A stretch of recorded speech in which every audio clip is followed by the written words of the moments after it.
So this is Daniel from these 7Cs. Hope you're having a wonderful day. I wanted to do a state of the collection video as we come to a close for this year 2024, and kind of want to show you the changes that my collection has gone through, and just what I look for when when I'm trying to get a knife into my collection, and just generally what I look for as an ideal EDC. Now the collection, my collection has gone through a lot of changes this year, probably more so than any other year. If you check my last state of the collection video for 2023, you'll see that most of those knives are no longer here, right? And I've definitely downsized from having about 10 to 15 knives to now, 6 knives that you see before you. But I'll be honest, I'm probably the happiest I've ever been regarding my collection, despite the fact that it's less, but I feel like these are few but mighty offerings from some of the best American homegrown companies that are making just phenomenal knives that can be had at the sub $1,000 range. Before I talk about these guys, I have some really great knives here. I do want to give some flowers to some notable mentions. The Usler Neutralizer, that's a knife that I had very briefly. I wasn't able to make a video of that one, but that knife was absolutely amazing. I ended up letting it go. The other one is the Holt knives that I had. I had the Spectre, Renegade, and the Morpheus. Those 3 were amazing knives that I no longer have. And then the last notable mention is a Skiff Drifter and the Culprit. Those 2 knives were just too nice for me to carry around and use, so I just let it go. So with that being said, these are the knives that are pretty much left for, for 2024. So I got the 2 Chris Reeve. This is the large Sebenza 21, large Sebenza 31. This is, of course, the Keonig Arius that we are all familiar with. And then here's a stunner. This is the Brown Knives Mini FSDi. And then here is a Skiff, not a culprit, the Fugitive. This knife is just phenomenal in every way. And then lastly is the tried and true, the Oz Machine Company Roosevelt. So kind of the question for me was, what makes a knife stay in my collection and what makes a knife go, right? Either through a trade or sell, right? And there's a lot of reasons why. It could be, usually it's because there's a knife that I'm chasing. And so my philosophy is that if I want to get a knife, I gotta let go of a knife. I don't have just money to burn for this hobby. So, one of the non-negotiables for me was, I'm gonna have to sell a knife so I could buy a knife, right? And so with a lot of trading, a lot of selling, I ended up with these 6 knives, and these are all amazing knives, right? Gosh, I don't know where to begin. Some of these knives have been in my collection for a while, so I would say this large Sebenza 21 has definitely been the longest kind of mainstay in my collection. I've probably had this knife for, I want to say, like 5 years or so. And this knife is very special to me because this knife shares the same birthday as my wife, and I know it's kind of funny and ridiculous, right?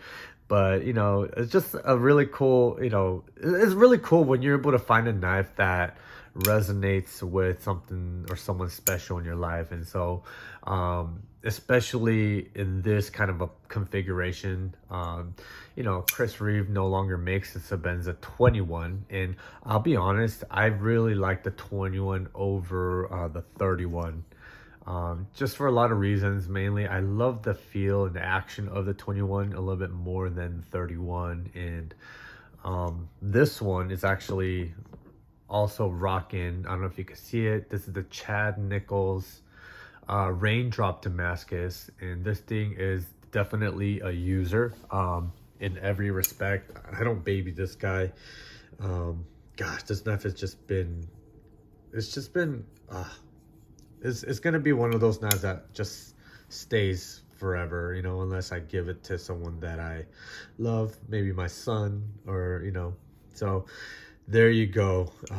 Yeah, that's probably the longest knife that's like stayed around. I'll say probably the most recent one that I got was the Roosevelt. Now this is my third one. If you look back in a video I made recently, I've had two other Rosies. The first one was the Frag Radial. It was like the dark, I think it was like a dark wash version. Let that one go. I got in a Radial Rosie. That one was awesome.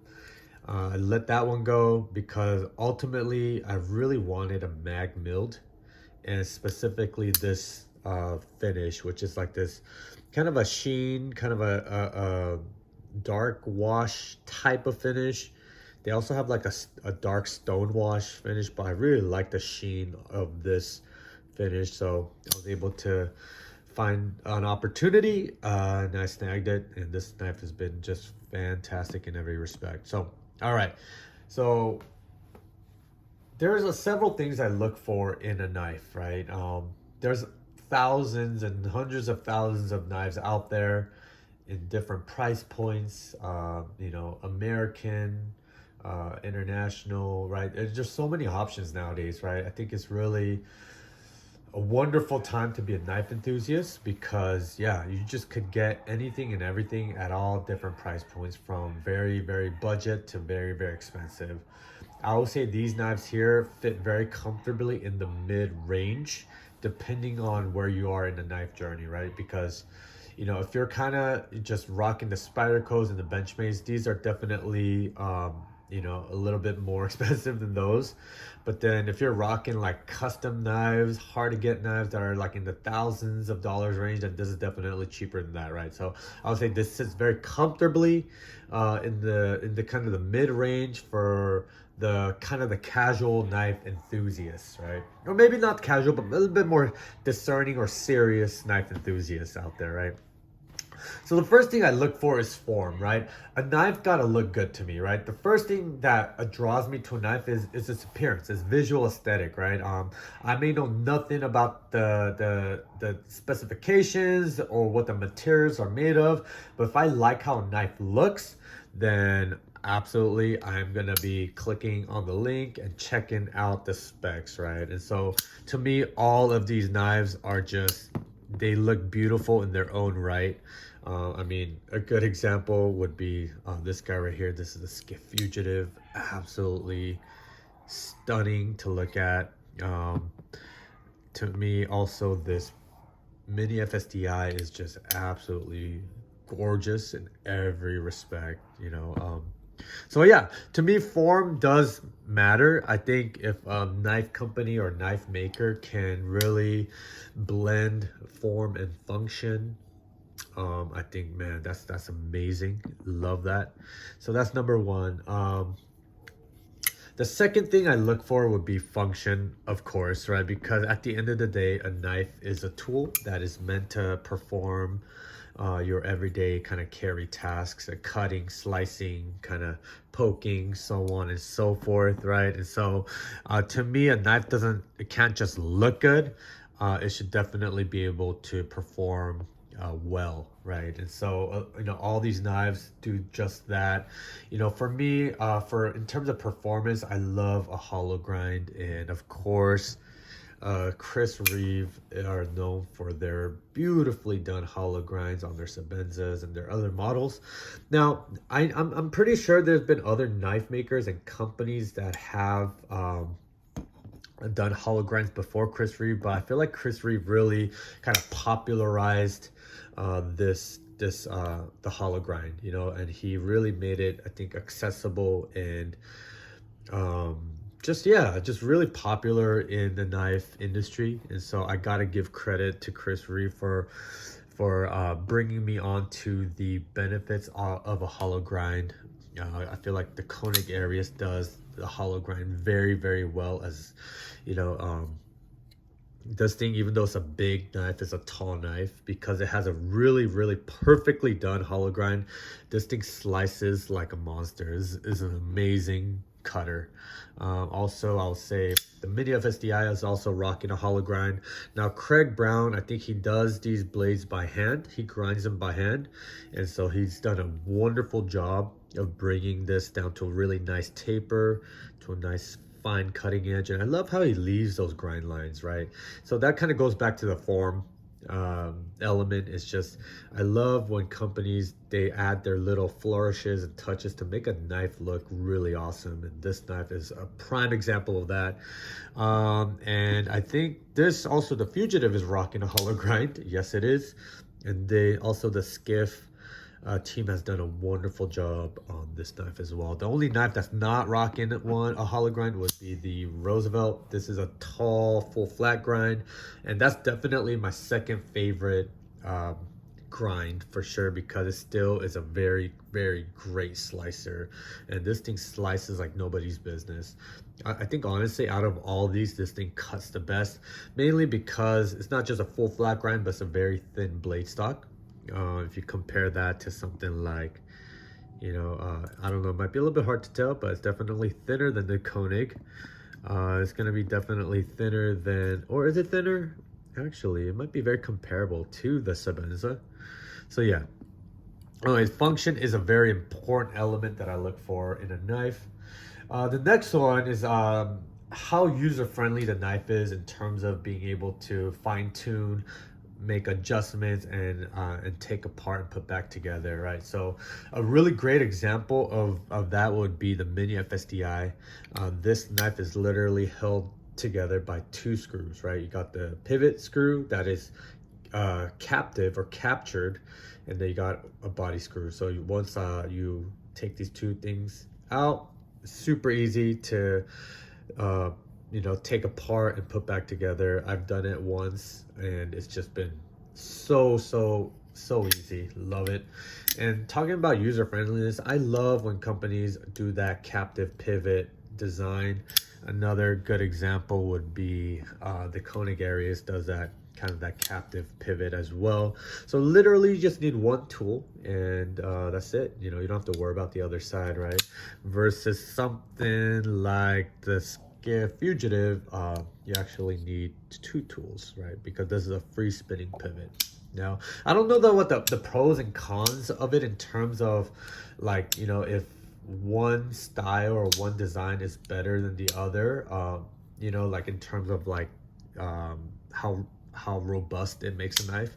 I don't know, but in terms of user friendliness, it makes sense that you have a captive pivot, right? Here's another example of a free spinning pivot. So anyways, to me, user friendliness is, it is like an important element I look for in a knife.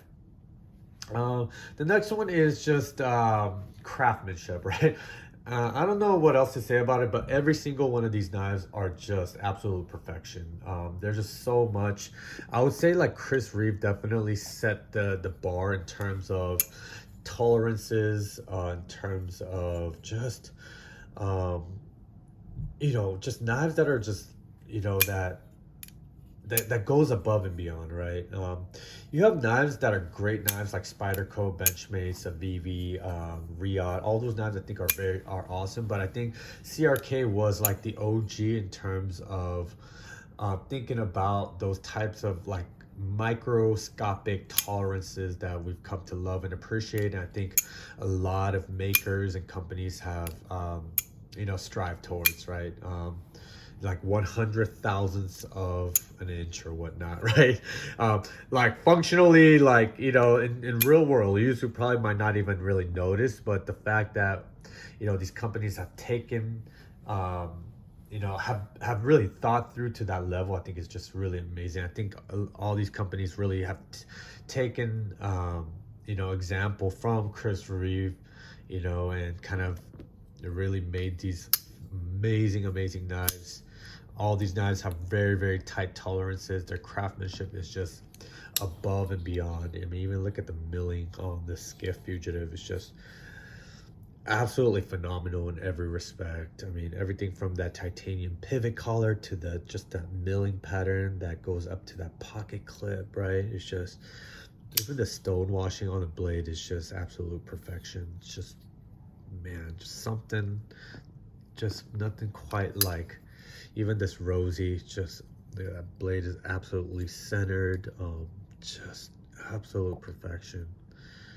You know, so yeah, I think when you're paying this kind of money, there is some a level of expectation that these knives are gonna be above and beyond in terms of how it's made, in terms of the materials, in terms of the finishing, right? Everything is just lined up. There is no weirdness happening, right? It's just, look at this guy. Look at that. Boom. Just absolute perfection, right? And then lastly is the it factor, right? Each of these knives has an it factor, whether it just, it just resonates with me, whether it reminds me of like a special occasion or an adventure that I went on with my family, right? The it factor for me is also like the action, the acoustics, pride of ownership. How hard is it to get? And then just, does it connect with me as a knife enthusiast, right? So, a really good example would be this mini FSDi has the action and the acoustics, and it's kind of hard to get, right? Oh, love this knife. The Keonig action, their D10 is just so dialed in. Love this knife. And then of course the Oz Roosevelt.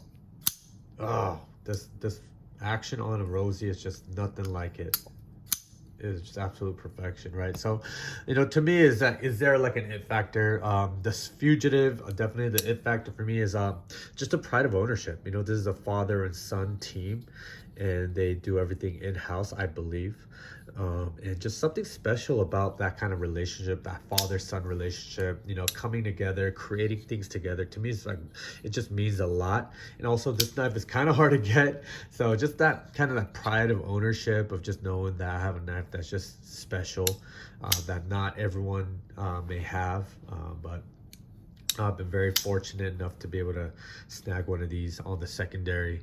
But yeah, it's just, so to me, the it factor is, I think, really, really important as well. So, at this point in my knife journey, I think I have literally my perfect collection, if there ever is one.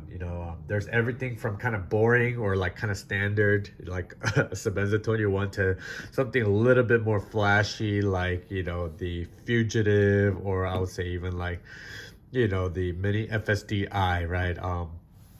I have like small to large knives. I have like a big old like Keonig Arius to something like a Rosie. I have knives for like nice occasions, like, maybe I'd rock this for like a wedding, or like a nice dinner, to like, outdoor ventures where maybe I'd be rocking like either like my, my Sebenza 21, or, maybe a Rosie, or even a Keonig Arius, right? I literally would be perfectly happy if I never got another knife again, because I think I have more than enough knives that, just really, really fits the bill in terms of what I do in my kind of everyday kind of carry activities. All of these knives I connect with. These knives are just phenomenal in every respect. And so there you go. This is the state of my collection. Love to hear your thoughts. I'd love to hear what your state of the collection is as we, end 2024. With that being said, hope you have a wonderful rest of your day, and I will talk to you guys soon.